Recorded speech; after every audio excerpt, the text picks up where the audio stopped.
Alô, meus queridos amigos e irmãos da Casa dos Humildes, boa noite. Estamos aqui para mais uma noite de estudos, uma sexta de estudos, onde iremos tratar de um tema fascinante, o tema evolução dos mundos, claro que totalmente embasado no princípio básico da nossa querida e amada doutrina espírita, a pluralidade dos mundos habitados. Né? Então vamos dissecar aqui esse princípio básico, basilar da nossa doutrina, dos mundos habitados e a sua devida evolução, tomando como parâmetro a Terra, que é esse planeta que nós vivemos. Mas vamos iniciar nossa reunião elevando o pensamento a Deus em forma de prece e agradecemos a Jesus, o governador espiritual do planeta Terra, por mais essa oportunidade de mais uma reencarnação, que aqui estamos nesse casarão universal chamado Terra, e com a gratidão infinita por sermos espíritas, essa fé que é como um sol a nos aquecer e que ela permeia todos os departamentos da nossa vida humana aqui na Terra. Agradecemos a Jesus e que possamos sempre carregar esse achote da fé raciocinada, sendo fiel a Kardec e fiel a Jesus. Então, iniciamos a nossa reunião e, meus queridos irmãos, estamos numa semana histórica.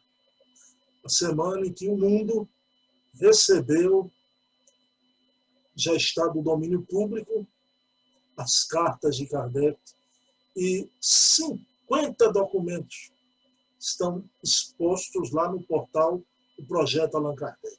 Não é?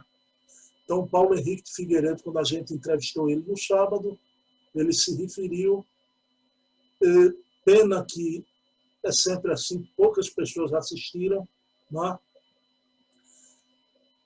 E foi uma noite memorável, histórica, né?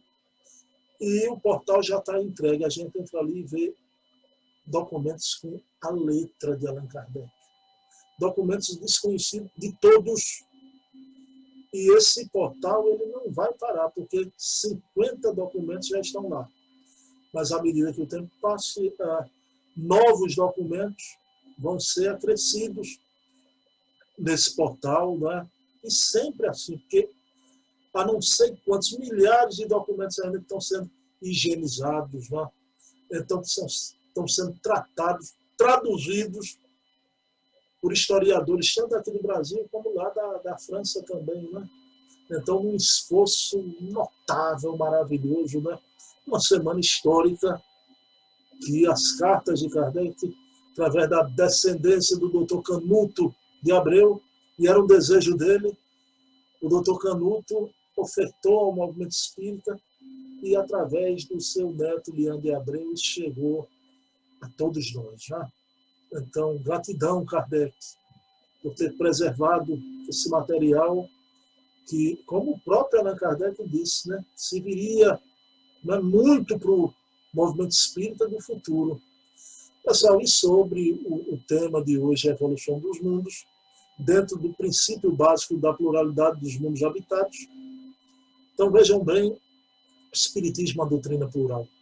Kardec, quando apresenta a doutrina espírita, os 5 princípios: a existência de Deus, a imortalidade da alma, a comunicabilidade dos espíritos, a pluralidade das existências, a reencarnação e a pluralidade dos mundos habitados. Né? Esses 2 princípios, pluralidade das existências, a reencarnação e a pluralidade dos mundos habitados, eles são conexos. Né? Então, completamente conectados, porque pela reencarnação, meus queridos irmãos, nos situamos na vida, mas pela pluralidade dos mundos habitados, nos situamos no universo. Isso é maravilhoso, não é? Então, o Espiritismo é uma doutrina plural, de pluralidades que se encaixam e conectam. E hoje aqui vamos ver esse princípio básico da pluralidade dos mundos habitados e a evolução dos mundos. Né? Pessoal, por que a Terra haveria de ser, né, a razão de ser da vida no universo, quando ela não é nem a razão de ser da vida do nosso sistema? A Terra, em suas dimensões materiais, representa pouco ou quase nada diante desses fabulosos astros que navegam equilibrados pela mecânica celeste nesse espaço infinito e incomensurável. Então, a ciência diz que só na Via Láctea, vejam bem, o nosso sistema, são mais de 200 milhões de sóis só na Via Láctea. Então, vejam que maravilha. Então, por que o nosso pequenino e desajeitado planeta encerraria a vida de todo o universo? Não pode ser. Então, se não vejamos o Sol, centro de nosso sistema, é 1.300.000 vezes maior do que a Terra. Mas esse mesmo Sol é milhões de vezes menor do que Antares. O brilho de Canopus, outra estrela, é 80.000 vezes superior ao brilho do Sol. Vejam bem as proporções. Então, Urano, vejam bem, 70 vezes maior que a Terra, um planeta irmão nosso, junto do nosso planeta. Urano, 70 vezes maior que a Terra, parece uma pequena laranja nas vizinhanças de Urano. Júpiter, uma maravilha, com 12 satélites conhecidos. Então, meus queridos irmãos, então vamos admirar aqui, né? Então, esse universo criado por Deus, que temos uma casa nesse universo, o nosso casarão, que é a Terra. E aí, meus queridos irmãos, nos lembramos de um grande homem de ciência, Carl Sagan, na sua obra intitulada Cosmos, que houve uma época que foi até programa de televisão. Carl Sagan, nessa obra Cosmos, ele afirma sem titubear. Ele diz exatamente o seguinte, que diante das estatísticas de ordem de grandeza, a possibilidade de não existir vida fora do nosso planeta é igual a zero. Só que maravilha. Um homem de ciência, da categoria e da sabedoria de Carl Sagan, diante das estatísticas astronômicas de ordem de grandeza, a possibilidade de não existir vida fora do nosso planeta é igual a zero, porque existe. Mas aí nos lembramos daquele cientista divino, quando uma tarde, no finalzinho de tarde, no mar da Galileia, uma brisa soprando em seus cabelos, já anoitecendo, ele olhava as primeiras estrelas que surgiam na umbela azul e dizia o Rabi, o mestre, dizia Jesus: há muitas moradas na casa de meu pai. Eu tenho outras ovelhas que não são deste aprisco. Que maravilha! A beleza da pluralidade dos mundos habitados fora ensinada por Jesus. Meus queridos irmãos, tudo na vida que existe, na vida obedece a um ciclo quaternário. Vamos lá, isso é simples e de uma beleza muito grande, não é? Pessoal, quais são as 4 estações da natureza? Primavera, verão, outono e inverno. E eu pergunto a vocês, quais são as 4 estações da vida humana. Primavera, verão, outono e inverno. A primavera é a época da infância, o desabrochar da vida. A infância festiva, a primavera. O verão é a época da mocidade, do aprendizado. O outono é a época já da madureza, onde já se vão os primeiros anéis, né? Onde morrem os primeiros sonhos. Eu mesmo tenho sonhos que, infelizmente, nessa encarnação não vou mais realizar. Né? Ficam para a próxima. Mas vejam bem, a época do outono, onde já caem algumas folhas. E primavera, verão, outono, inverno é a época da sabedoria, né? É a época que o espírito olha, vê toda a sua trajetória. É a época do branquear dos cabelos. É a chegada do inverno, onde o espírito se encontra semelhante à largata na crisálida. Falo da velhice adiantada, evidentemente. A largata na crisálida no estado de hibernação, meditando, repousando. A senhora idosa já foi mocinha, já amou, já casou, já teve filhos. Fará tudo isso numa nova reencarnação. Então o espírito está naquele estado de hibernação, onde logo, logo, como a largata na crisálida, ele se desligará desse ergástulo de carne, que é o nosso corpo físico, e irá planar com seu levíssimo perispírito no plano espiritual, rejuvenescido. Meus queridos irmãos, então, após cada inverno, voltará novamente a primavera de uma nova reencarnação, segundo a lei druida da vida, o pensamento que Kardec mais gostava e que Leon Denis também tanto repetiu: nascer, viver, morrer, renascer ainda, progredir sempre, tal é a lei. Então vejam bem, a natureza obedece esse ciclo quaternário. As 4 estações, primavera, verão, outono e inverno. A vida, semelhantemente à natureza, obedece esse ciclo quaternário.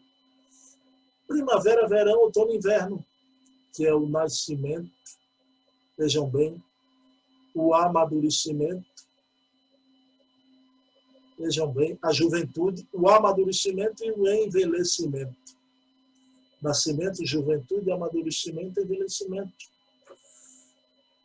Os mundos habitados, meus queridos irmãos, na sua evolução, também, os espíritos disseram isso a Kardec, obedecem a esse ciclo quaternário de nascimento, juventude, envelhecimento, né? Madureza e envelhecimento. Nascimento, juventude, madureza e envelhecimento. Então, quando o mundo nasce, ele é um mundo primitivo. Então, vejam bem, o mundo no seu início é um mundo primitivo. A gente vai ver aqui daqui a pouquinho. Então, quando ele se torna jovem, ele é um mundo chamado de expiação e prova. E o que é que caracteriza, meus irmãos, o mundo de expiação e prova? A juventude, a inconsequência. Por isso que vivemos ainda num mundo tão inconsequência, embora que já estamos na faixa de transição, não é? Então, nascimento do mundo primitivo, juventude, expiação e prova, a madureza de um mundo, já com a certa experiência, ele é um mundo de regeneração. E a 4ª estação do envelhecimento, da sabedoria, ele é um mundo da bondade. Então, a colheita de toda a sabedoria da trajetória. Então, os mundos também obedecem esse ciclo quaternário. Nascimento, juventude, amadurecimento e envelhecimento.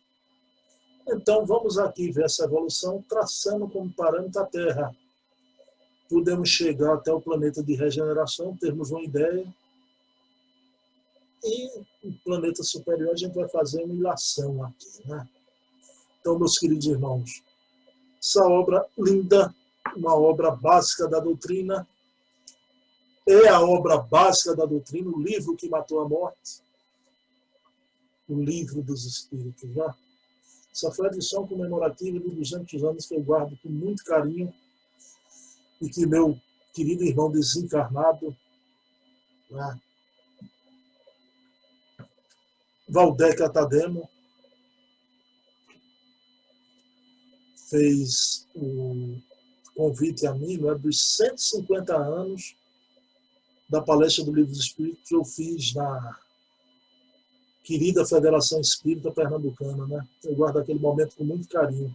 Mas o Livro dos Espíritos, pergunta 236, olha a pergunta de Kardec.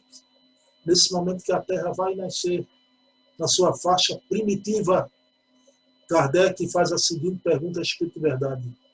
Mas nesse momento a Terra era desprovida de belezas naturais? Ao que a resposta do Espírito de Verdade é uma coisa linda, né? Espírito de Verdade diz a Kardec: que dizeis? Há as belezas da imensidade, que não são menos admiráveis que as chamadas belezas naturais. Vejam que resposta magnífica. Então era muita beleza, aquele momento inicial da Terra. E aí eu quero trazer aqui o querido Emmanuel, nessa obra A Caminho da Luz. Já fiquei muito emocionado quando eu perguntei a Paulo Henrique sobre Emmanuel e André Luiz. Pessoal, cada perguntinha aquela que eu fiz a Paulo, eu sabia muito bem o que eu estava perguntando, porque há certos grupos que hoje questionam até a obra de Emmanuel e André Luiz. Já. Então, eu fiquei muito emocionado quando Paulo Henrique disse que a obra de cabeceira dele era Pensamento e Vida de Emmanuel. E que Emmanuel é um espírito que traz autonomia espírita. Né? Aquilo ali foi impagável, a fala do Paulo. Né? Não tem preço. Então, vejam bem, na Gênese Planetária, logo no capítulo 1, diz Emmanuel, né? Segundo rezam as tradições do mundo espiritual, na direção de todos os fenômenos do nosso sistema, existe uma comunidade de espíritos puros e eleitos pelo Senhor do Universo, em cujas mãos se conservam as rédeas da vida de todas as comunidades planetárias. Então, vejam bem. Segundo reza as tradições espirituais, uma comunidade de espíritos puros. Já nessa comunidade, Jesus é o governador do planeta Terra. Então, Jesus foi o divino escultor da Terra. Meus queridos irmãos, foi Jesus que, com seu psiquismo superior, imprimiu na nebulosinha que ia dar formação à Terra o moto próprio dos seus primeiros impulsos, seus primeiros movimentos. Que maravilha! Por isso que há um momento em que Jesus diz, no templo, ele fala mais ou menos assim: aqui está quem é maior que Abraão, porque antes que Abraão fosse, eu sou. Meus queridos irmãos, o patriarca Abraão, antes que Abraão começasse a sua trajetória, né, desde o reino mineral, vegetal, animal, antes que Abraão fosse, Jesus já era o governador espiritual da Terra. Vejam bem, que com seu psiquismo superior imprimiu na nebulosinha os primeiros impulsos. Então a Terra vai começar a passar pelos 6 grandes períodos, não 6 dias, como diz de forma simbólica a Gênese mosaica, mas 6 grandes períodos geológicos que Kardec traz aqui com muita maestria na obra Gênese. E vejam a Gênese que eu estou aqui, né? a Gênese verdadeira, a Gênese edição de Kardec, não adulterada. Inclusive, quem puder ouvir a Simone Privato, essa semana eu coloquei o vídeo dela no blog, né? Estamos em 1984, de George Orwell, e ela aborda aqui a questão da adulteração da Gênese. Ela faz uma abordagem completa sobre a obra de George Orwell e coloca do contexto também a adulteração da Gênese, né? Então, Kardec aqui, com muita maestria, descreve esses 6 grandes períodos. Primeiro período, o período primário. O que é que acontece nesse período, meus queridos irmãos? É a época do resfriamento, da solidificação. Vejam bem, o resfriamento da Terra e da solidificação. É nesse período que Kardec faz a pergunta, o Espírito diz, as belezas da imensidade, que não são menos admiráveis que as chamadas belezas naturais. Do período primário não passa logo para o secundário, passa para um período de transição. Nesse período de transição é que surgem os primeiros seres vivos, os diminutos animais marinhos. A vegetação é composta de cogumelos, líquens, musgos. Por toda parte a vida se manifesta. Assim que são propícias as condições. Leiam a abordagem de Kardec na Gênese, maravilhosa. Então, período primário, solidificação, resfriamento, os primeiros seres vivos no período de transição, período secundário. Nesse período, a natureza faz os seus experimentos. A vegetação é colossal. É a época dos grandes animais, com mais de 10 metros de comprimento. O ictiossauro, o teleossauro, o megalossauro. É a natureza fazendo os seus experimentos. Experimentando os processos da vida. Então, período primário, que é o período de resfriamento, de transição, os primeiros seres vivos, período secundário, os experimentos, tudo grande, a vegetação, os animais. Aí vem o período terciário, que é o deslocamento das massas líquidas. E aí vai surgir as primeiras montanhas e elevações. Vejam bem. Então, período primário, resfriamento, de transição, os seres vivos, os experimentos com os grandes animais e grande vegetação, período secundário, terciário, deslocamento das massas líquidas e as primeiras montanhas e elevações. E aí vem o período diluviano, que foi o grande cataclismo que pôs fim aos grandes animais. Por quê? Porque, vejam bem, está tudo pronto. Para nesse teatro divino, o período diluviano foi o grande cataclismo. Então, vejam bem.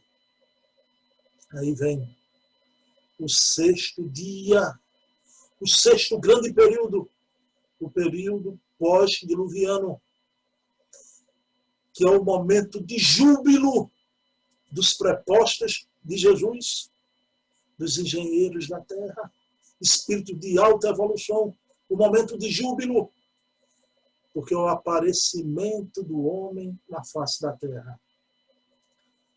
O homem mais recuado, o homem de procônsul, há 25 milhões na África. Meus queridos irmãos, esse homem de procônsul que era um símio, andava arqueado, mas aí, bem mais para cá, há 500 mil anos, surgiu o Homo erectus, chamado Homem de Pequim, que foi na região onde hoje é a China, né? Então, 25 milhões de anos, o Homem de procônsul, há 500 mil anos, o Homo erectus, o Homem de Pequim. E o nosso parente mais próximo, há 150 mil anos atrás, o Homo sapiens. Pessoal, isso no contexto que a gente está vendo aqui, não é muito tempo não, viu? 150 mil anos atrás, o Homo sapiens. Esse Homo sapiens se divide em 3. O Homo sapiens com a cabeça maior, que surge na Europa, chamado o homem de Neandertal. O tipo negro, na África, chamado o homem de Grimaldi. O homem de Grimaldi. E o tipo branco, chamado o homem de Cro-Magnon. Então vejam bem. Até esse desdobramento do Homo sapiens. Os nossos parentes mais próximos, né? Homem de Neandertal, tipo negro, homem de Grimaldi, homem de Cro-Magnon, o tipo branco. Homem de Neandertal com crânio maior. Meus queridos irmãos. Então essa é a Terra primitiva na sua infância. Primeiro ciclo do ciclo quaternário. O que é que vai acontecer para a Terra dar um salto? Sair do seu período de primitividade para o período de... o segundo período da Terra de expiação e provas. Pessoal, isso é elementar. Como dizia Sherlock Holmes, elementar, meu caro Watson, né? O nome já está dizendo. Expiação e provas são espíritos que têm algo a expiar. Mas se aqueles eram habitantes terráqueos primitivos, né? Mesmo na sua primitividade, na sua inocência, o que vai acontecer? Segundo Emmanuel, havia na constelação do Cocheiro um planeta, estrela chamada Capela, que passava por um ciclo que a Terra está passando agora. Né? Espíritos que não iam mais poder continuar lá, porque aquele planeta ia dar um salto evolutivo, eles vão ser degradados aqui para a Terra. Iriam, a descrição de Emmanuel é impactante, iriam pela noite dos milênios deixar para trás todo mundo de afetos. Então chegaram aqui na Terra, foram recebidos à luz do coração amoroso de Nosso Senhor Jesus Cristo. Criariam aqui na Terra a lenda do paraíso perdido, de Adão e Eva expulsos do paraíso, e com o passar dos erros se estabeleceram aqui no planeta Terra, dando origem a 4 grandes civilizações. Vejam bem, por isso que a Terra agora não é mais um planeta primitivo, é expiação e prova. Começa o novo ciclo, que vem esse pessoal degradado, espíritos inteligentes, que vai fazer a Terra evoluir. Irão fazer a Terra evoluir. Então vejam bem, então, desses 4 grandes grupos. Primeiro, o Egito Antigo. Meus queridos irmãos, não houve na história da humanidade uma civilização que influenciasse tanto a evolução humana como a civilização egípcia. E por tanto tempo, foram 6.000 anos de civilização. Não houve outra. Então, se você observar os monumentos do Egito Antigo, tem sempre a esfinge, tem sempre o olhar voltado e perdido no horizonte, a revelar e a denotar toda a nostalgia, toda a saudade que sentiam de um mundo que ficou para trás, tudo que a alma quer e não encontra mais. Então, eles passaram isso nas suas construções do Egito Antigo. E os espíritos ali no Egito, eles vivenciaram o culto à morte, exerciam a mediunidade, acreditavam na mente e psicose. Vejam bem, as pirâmides, que é um desafio à matemática moderna até hoje, os hieroglifos, que dizem narrar a história do próprio planeta, e até de coisas que aconteceriam no futuro. Os hieroglifos. Dos 4 grandes grupos, meus irmãos, foi o único que mereceu retornar à capela. Segundo Emmanuel. Mas mesmo assim, muitos desses espíritos, por gratidão a Jesus, preferiram permanecer aqui na Terra ajudando o seu desenvolvimento. Então vejam que maravilha, não é? Segundo grande grupo,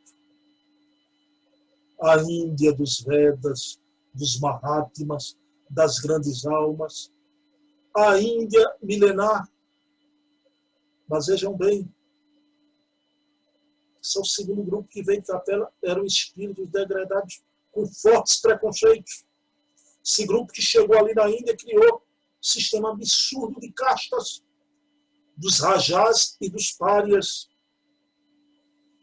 que Gandhi tentou não só libertar a Índia do tacão do Império Britânico, mas quebrar esse sistema de coisas, não conseguiu. Mohandas Karamchand Gandhi, né? Esse espírito maravilhoso, o filho de Puttibai, que com a Bhagavad Gita libertou o povo indiano do tacão do Império Britânico, o marido de Kasturbai, Mohandas Karamchand Gandhi, né? O homem que veio com a Ahimsa e a Satyagraha, a Ahimsa não violência, Satyagraha, o apelo à verdade. Segundo grande grupo veio ali na Índia, mas criaram esse sistema absurdo dos rajás e dos párias. Terceiro grande grupo veio ali entre os indo-europeus, nos planaltos da Pérsia e do Irã. Então ali, dos planaltos da Pérsia e do Irã, procederam todas as correntes da raça branca. Foi entre esse grupo que se originaram os gregos, os latinos, os romanos, os germanos e os eslavos. Todas as correntes da raça branca. E o quarto grupo, meus queridos irmãos, o quarto grupo é o povo hebreu, o povo de Israel. Meus queridos irmãos, é nesse povo o qual o Messias enviado iria vir a luz do mundo, como narra João no quarto evangelho, o evangelho espiritual, o evangelho filosófico, eu já falei isso para vocês em outra reunião. São 4 evangelhos, os 3 primeiros sinópticos. O quarto evangelho é o evangelho espiritual, o filosófico, sem demérito para os outros, são lindos e importantíssimos. O de João é mais profundo. Vejam bem, é no evangelho de João que narra o diálogo de Jesus com Nicodemos, e nenhum outro. É no evangelho de João onde Jesus anuncia a vinda do Consolador prometido, o Espiritismo, o Paracleto. Em nenhum outro evangelho. Meus queridos irmãos, então, narra João que no princípio era o Verbo, e o Verbo se fez carne e habitou entre nós, cheio de graça e de verdade. Que descrição linda de João. Jesus era o Verbo, e o Verbo se fez carne, veio em pessoa trazer a mensagem do seu Evangelho. O Verbo se fez carne e habitou entre nós, cheio de graça e verdade. E o que fizemos? O povo hebreu, o povo judeu, que recebeu o Messias enviado, até hoje não aceitaram Jesus, esperam a vinda do Messias. Jerusalém, Jerusalém, que matas os profetas e os enviados. Quantas vezes eu quis juntar vossos filhos como a galinha junta os pintinhos embaixo das asas, e vós não quisestes. Eles ouviram da boca de Jesus. Jerusalém, Jerusalém, que mata os profetas e os enviados.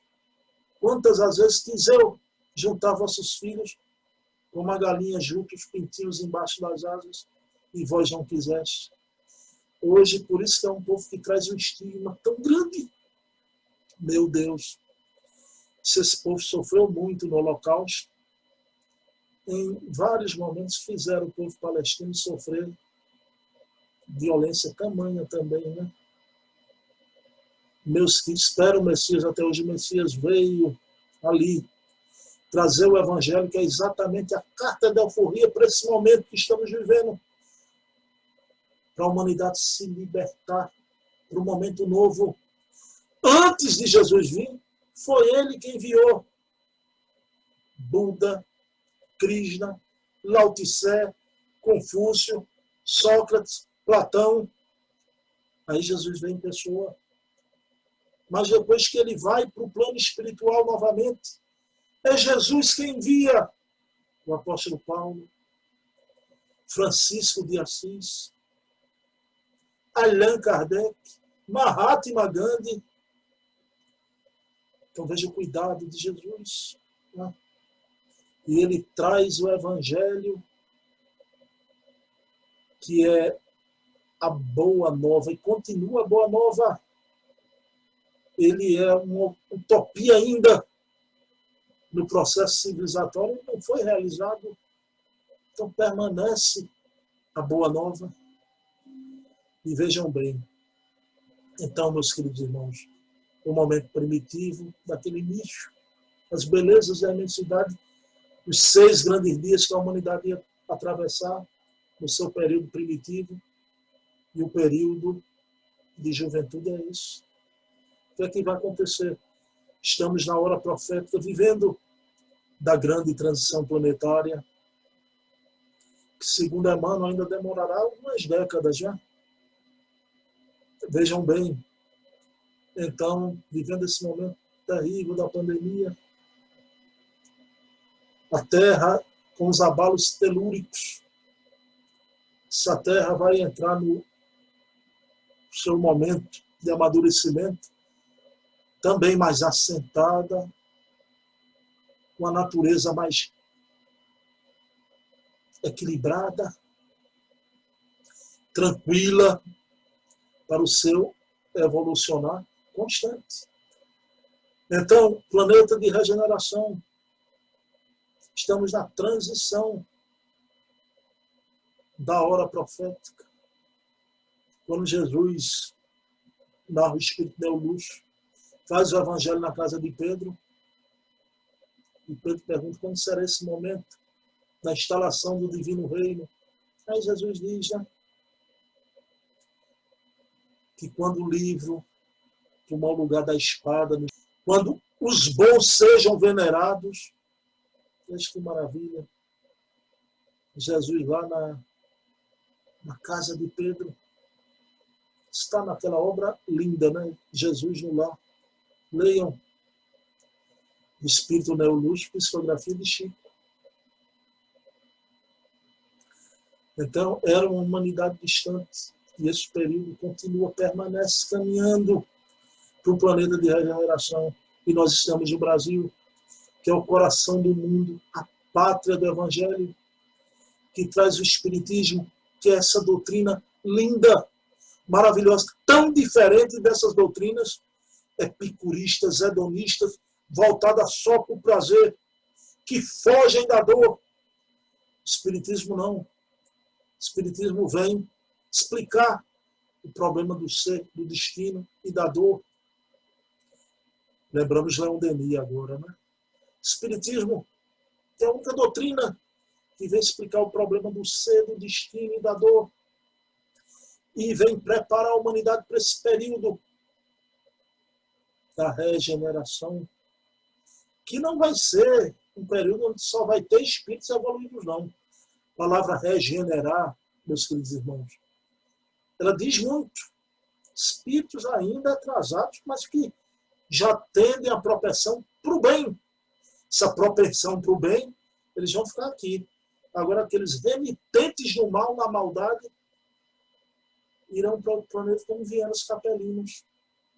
Aí vão lá criar a lenda do paraíso perdido, de Adão e Eva expulsos do paraíso. Tá? Aqui a gente tem, né, esses confortos da modernidade, banho quente, né?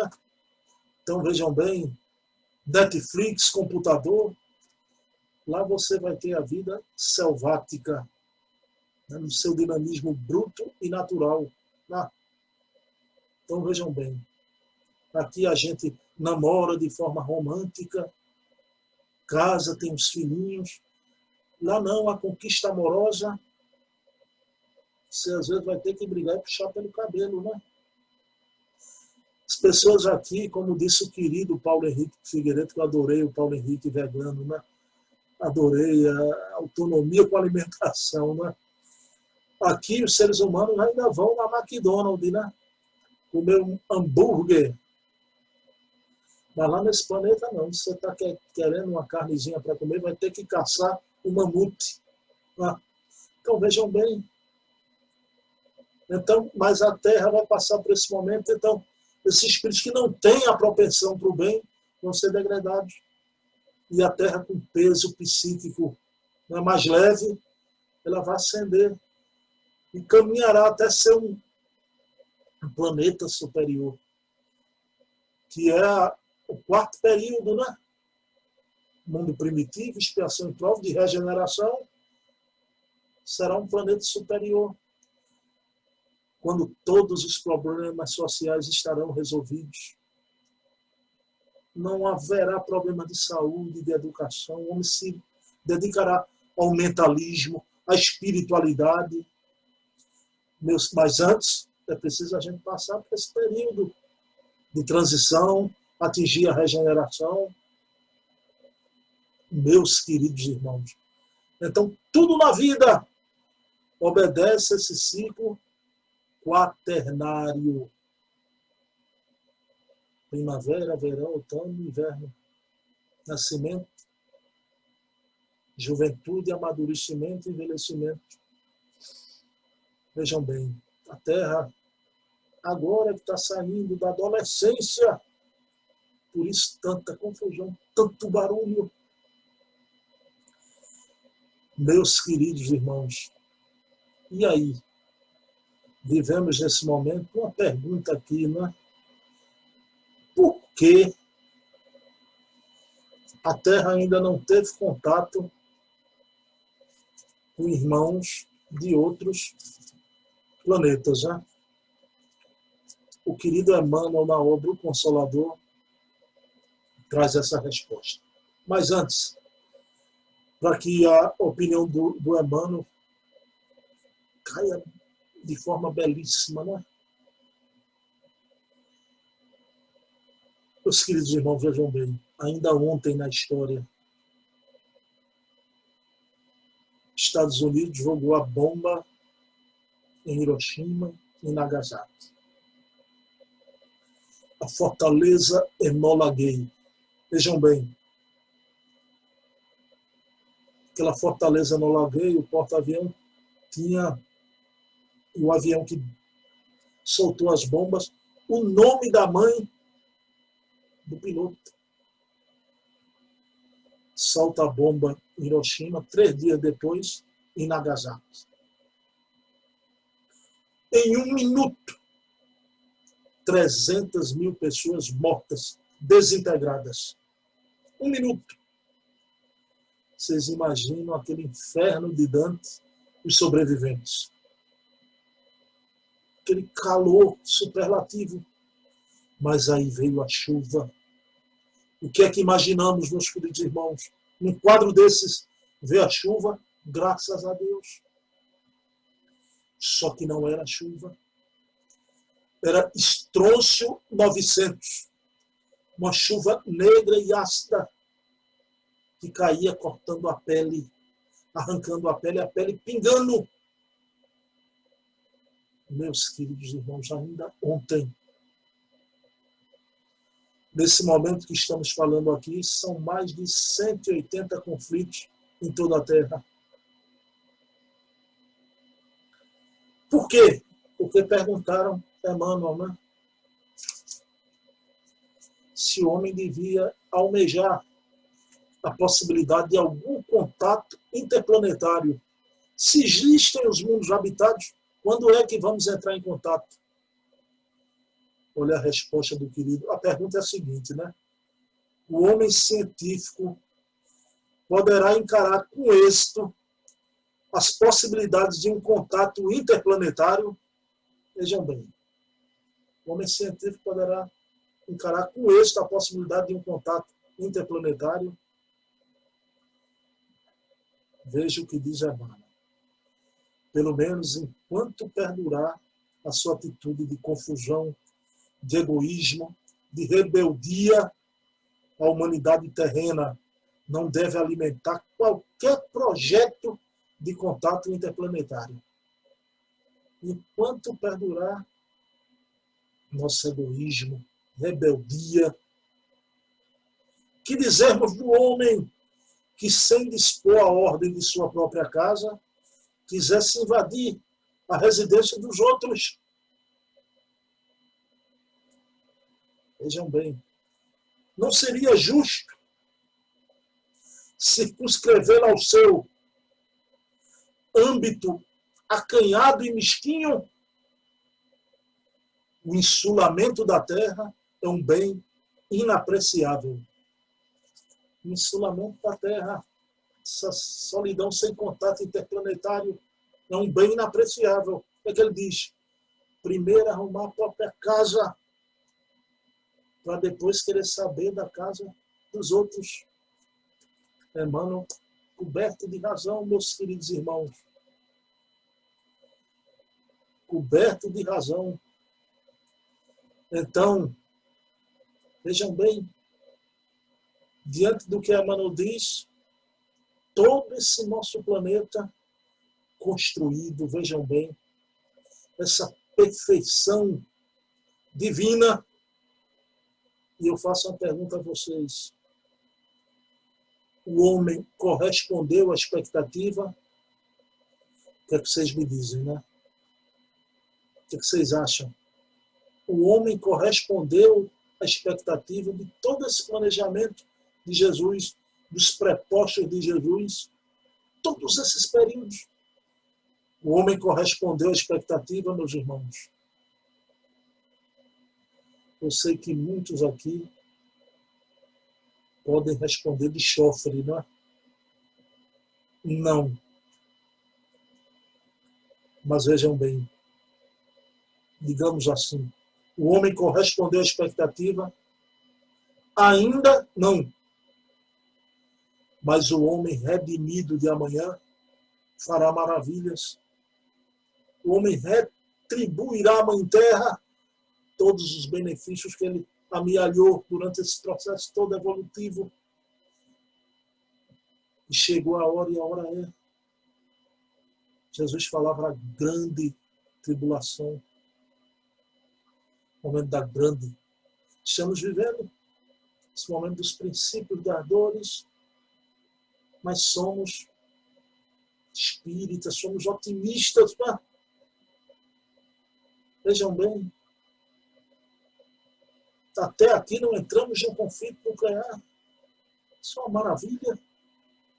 Aí lamentamos a pandemia. É um mal menor do que um conflito nuclear. Tá? Meus queridos irmãos, o homem redimido vai mudar o mundo. Agora, mudar como? Eu fiz uma pergunta também ao Paulo Henrique Figueiredo, adorei a resposta dele, né? Que as pessoas ficam nessa discussão de autonomia espiritual, de reforma do indivíduo. A gente tem que agir para mudar, fazer a revolução. Aí Paulo disse, né, que nós não podemos ir contra as leis. Nós temos que nos esforçar para mudar as leis. Paulo Henrique de Figueiredo. Paulo Henrique é brilhante. Um espírito realmente diferenciado. Todos vocês puderam ver, né? Mas, meus queridos irmãos, que reforma é essa? O homem redimido de amanhã? Então, vejam bem, corresponderá à expectativa? Como? Como ele vai fazer essa revolução? Simples. Jesus já apontava isso há 2000 anos. Narra uma história que um grande empresário dos Estados Unidos de América estava para entrar numa reunião. Vejam bem. Ele estava para entrar numa reunião com outros grandes empresários. E ele entra na reunião, todos se sentam à mesa, homens de um saber de uma responsabilidade muito grande, porque tinha um plano e alguns elementos do governo também estavam ali.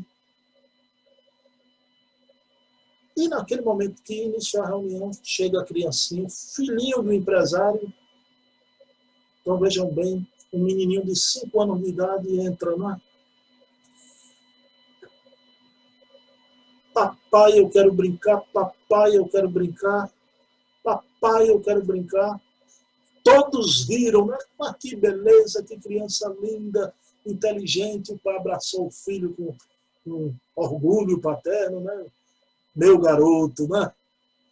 Eu não digo isso, eu digo minhas garotas, né? Mas quem tem filho é meu garoto. Então, o que acontece?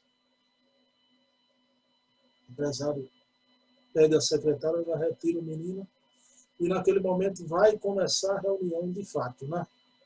Então, o empresário toma a palavra, começa a introduzir, a criança entra de novo.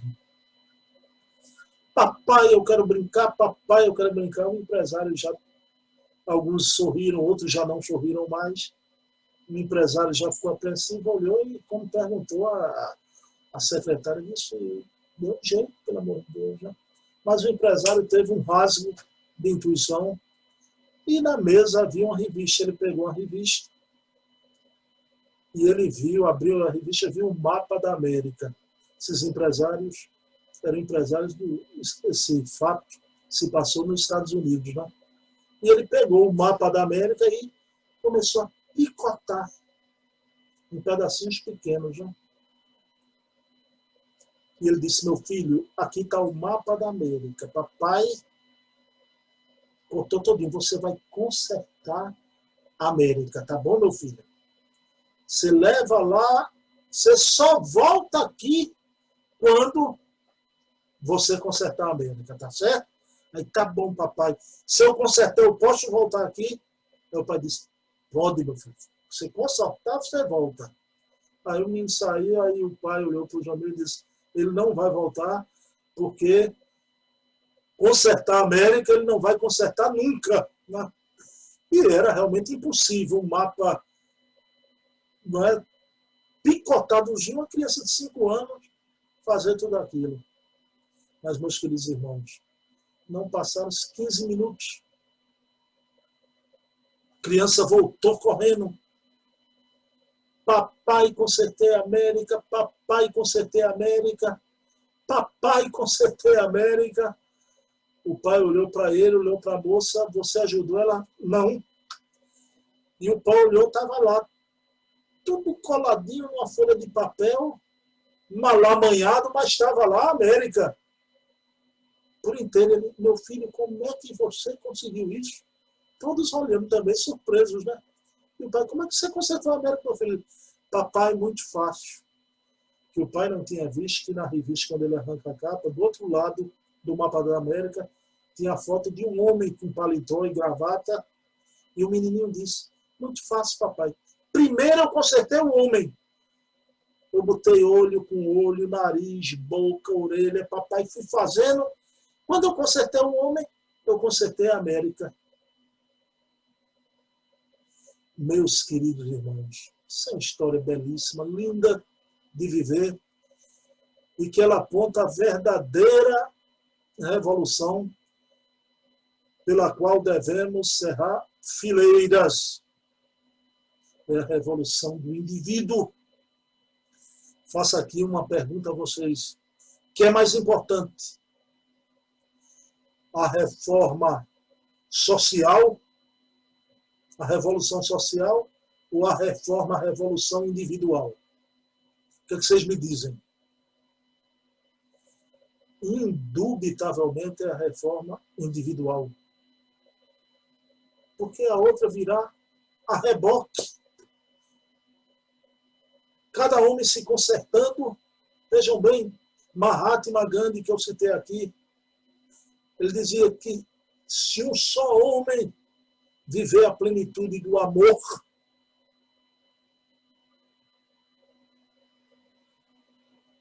aniquilará o ódio de milhões.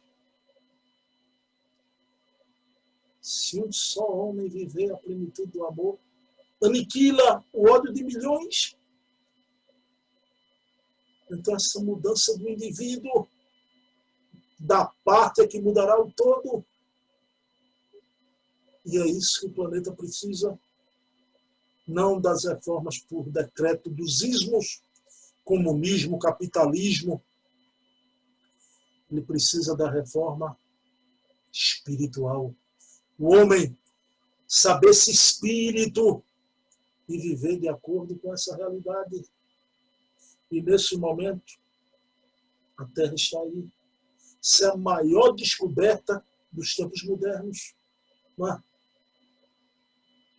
O homem descobrir esse espírito imortal. Então, que está aqui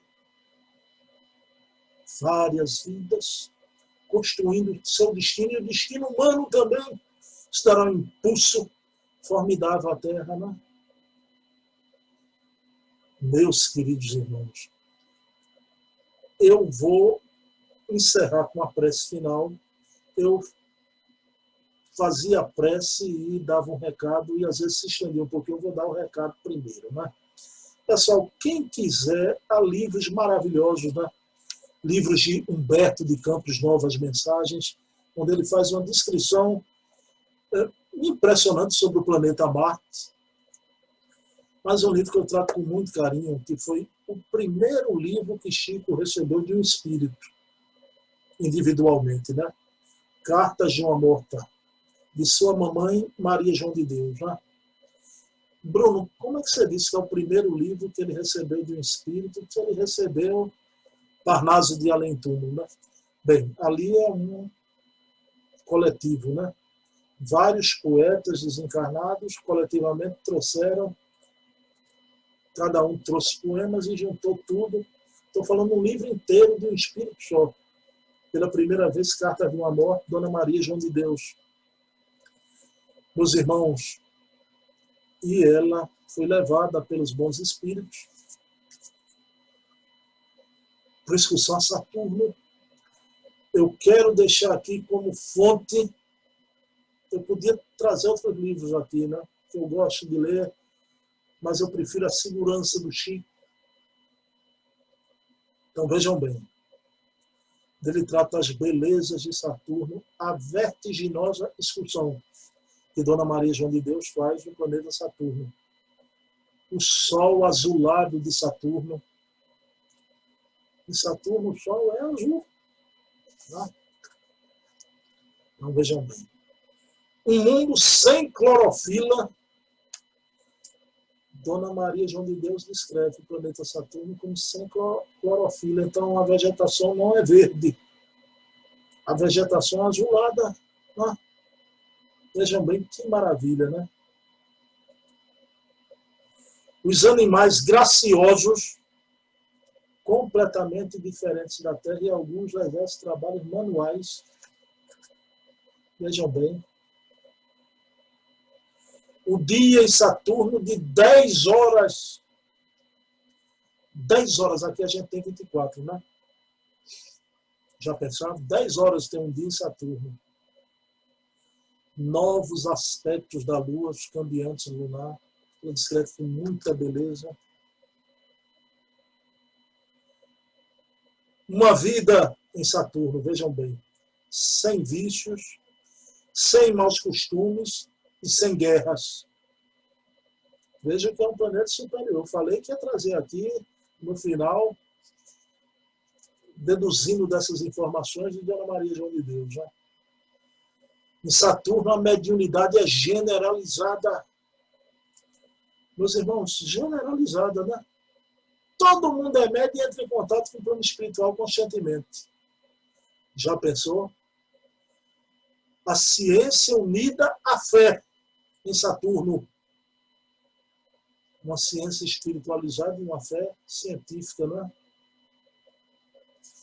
Pessoal, que maravilha, tantas coisas maravilhosas. Leiam Cartas de uma Morta e conheçam esse relato sobre o planeta Saturno, né? De uma beleza imensa. E tem também o nosso querido Humberto de Campos, em Novas Mensagens dele, traz também que os habitantes de Marte veem com preocupação o nosso planeta, uma luz extrema, por causa das vibrações dos nossos habitantes, uma luz extrema e triste. Aí vocês podem dizer, Bruno, mas já houve constatação de que não há vida em Marte. Meus queridos irmãos, pelo amor de Deus, isso aí é uma discussão simples, porque os limites do universo são vibracionais. Então, se a gente aqui, chamado umbral de André Luiz, a gente não consegue ver. É uma região densa. Então, imagine os vários limites vibracionais. E há outros aspectos até da dimensão material. Se viesse alguém de outro planeta e fosse lá no deserto do Saara, no meio do deserto do Saara, a nave descesse e olhasse, olha, esse planeta aqui é inóspito, não tem condição de ter vida na Terra. Ou, ao contrário, se fosse na Antártida. Então, vejam bem, então fosse lá na Antártida, olhasse aquilo ali, isso aqui é um frio imenso, não tem condição de ter vida aqui, é inóspito, não tem vida na Terra. O homem descobriu que tem água. Marte. Né? Então, aqueles canais. O Chico Xavier falou isso no Pinga Fogo. Vejam bem. E a ciência mais tarde comprovou o avanço dos estudos de Marte. Né? E o Chico disse que o homem chegaria à Lua e haveria um momento de criar estufas na própria Lua, onde o homem ia poder até habitar. Isso no admirável mundo novo, que não é o admirável mundo novo de Huxley, que tinha que tomar droga para ter aquelas. Será o admirável mundo novo que a conquista da evolução, a progressão dos mundos vai nos levar. Tá? Vai nos levar. Então, meus queridos irmãos, o que eu queria aqui dizer para vocês é porque amanhã, sábado, estaremos entrevistando o querido amigo Carlos Cardoso dos Anjos, da Comissão Estadual de Espiritismo. Ele que faz a maior feira do livro espírita aqui de Pernambuco, quiçá do Nordeste. Eu já fui há 3, 4 anos atrás, ele me chamou para ser orador da manhã lá, eu tomei um susto. Foi a primeira vez que eu tinha ido à Fé Leal, né? Barracas de livros. R$1 os livros. Infelizmente, esse ano vai ser virtual. Mas eu vou fazer a pergunta sábado a Carlos, como é que vai ser a venda dos livros. Livros por R$1. Ele vai explicar, né? E vamos falar sobre outras coisas mais, que Carlos é um grande espírita, com conhecimento muito grande. E o que eu digo mais, né? A gente conversou com o Paulo Figueiredo, mas já entramos em contato com muita gente, que eu não vou, se vocês soubessem como eu estou me segurando, já esse mês de setembro vai ser pródigo. Vai ser pródigo, né? Tem uma querida que vai vir aqui conversar com vocês. Ainda não é Sueli Calda Schubert, viu?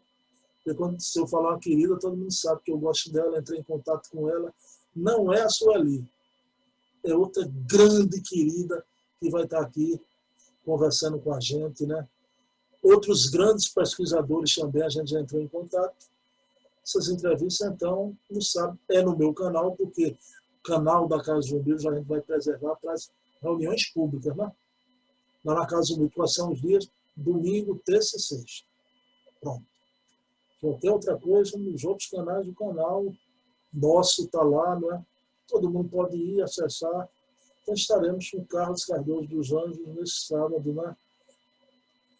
E setembro é o mês de nascimento do professor José Herculano Pires, E vamos ter uma novidade muito grande sobre o professor José Herculano Filho, uma homenagem do coração, né? Esse gigante, né? Esse mês de setembro de 2020 é o mês das cartas de Kardec. Pessoal, vão lá ver o portal, projeto, carta de Kardec para o seu Patier, para o chefe de polícia, né? Então, prece de Kardec, meus irmãos. O punho, a gente vai ver a letra de Allan Kardec, está lá.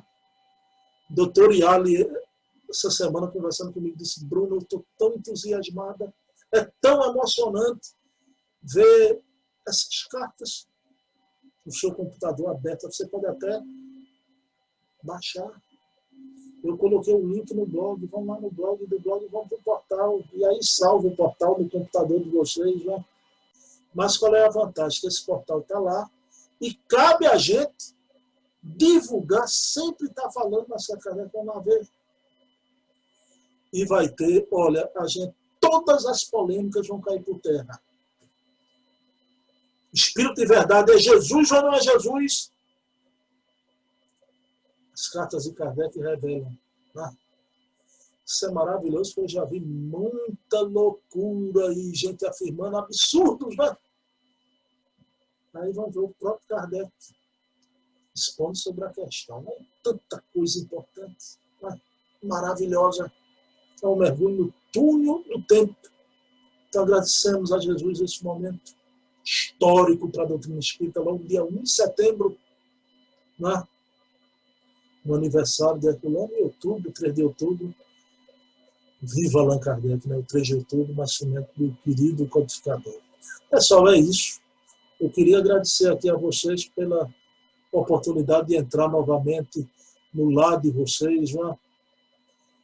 E dizer que eu estou muito feliz com essas entrevistas. Já. A gente gosta de palestrar, de fazer estudo, mas é tão importante ouvir os outros. Já. Cada um com a história, a gente vai ver essa beleza que é os tijolinhos nessa grande construção do fazer espírita, né? Nossa doutrina de luz. A união das duas humanidades, a humanidade de cima, a humanidade de baixo. A união da humanidade visível, a humanidade invisível. Meus queridos irmãos, que momento lindo. Esse momento maravilhoso, né? Somos espíritos imortais. Né? Estamos aqui registrando a nossa temperatura e daqui a pouco voltaremos. A nossa vivência na pátria espiritual, a verdadeira vida, né? O medo de morrer. Por que não a morte? Ó morte, onde está teu aguilhão? E há as muitas moradas na casa do meu pai, como dizia Jesus, no mar da Galileia, com a brisa do mar da Galileia soprando seus cabelos, já anoitecendo. Ele olhava as primeiras estrelas que surgiam na umbela azul e dizia o Rabi: há muitas moradas na casa de meu pai. Eu tenho outras ovelhas que não são desse aprisco. Então, Jesus, aqui estamos na nossa prece de agradecimento, gratidão por esse jardim que temos, que é a terra, que poderia ser um paraíso, Senhor, mas será um paraíso, porque vamos despertar, vamos tratá-la bem, vamos tratar bem o nosso semelhante, e aí sim podermos fazer parte da grande fraternidade universal, celebrar essa confraternização planetária com irmãos de outras humanidades. Meus queridos irmãos, paz e bem, que Jesus amanheça em nossos corações. Um beijo na alma, muita paz.